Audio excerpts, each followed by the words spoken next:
It reminded me of a song that the Lord gave me. Oh, this is my stuff. I think this talking to Jesus. I can't be sure, but anyway. It said the song he gave me was, "They want to play with my faith. They want to play with my faith. My Jesus too real. I could never be fake, but they want to play with my faith." And it just talked about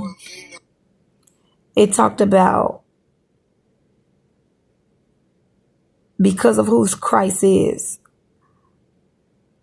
I don't care what rumor is started or what's going on. I refuse to be anything but sincere in his presence. It was just stating the fact I don't have to be anything else but sincere, because I don't got a high priest that ain't been touched by all of my infirmities. Everything I went through, Christ went through and showed me how to overcome it. So if ever I'm in a place where I don't understand, I'm going to acknowledge him. So when I was sitting here acknowledging him because of what if hit my spirit, and I wanted to be able to combat the enemy with something. When I asked the Lord where I was, he gave me that passage, Matthew, with them being on that boat.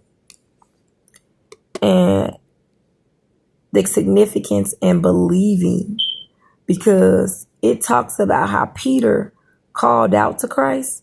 It says in 28.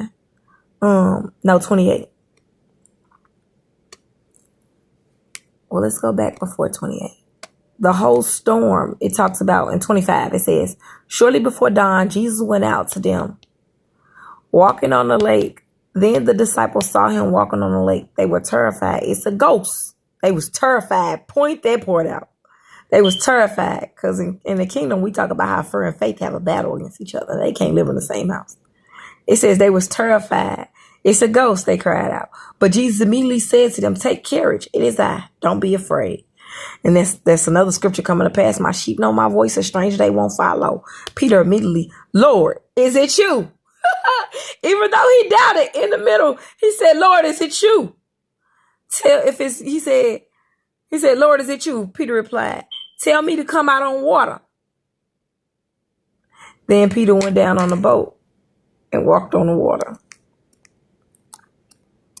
When he saw the winds, he was afraid he began to sink. He took his eyes off of what was most important. The scripture lets us know to place our affections on the things above and not on the things beneath. This scripture, that passage was talking about weary. He was trying to kick it out. So when I place my affection on something, a part of my affection, I have to give attention to it. That's the first sign of affection, attention. That's why somebody can never tell me they hate me, but watch me all day. Huh?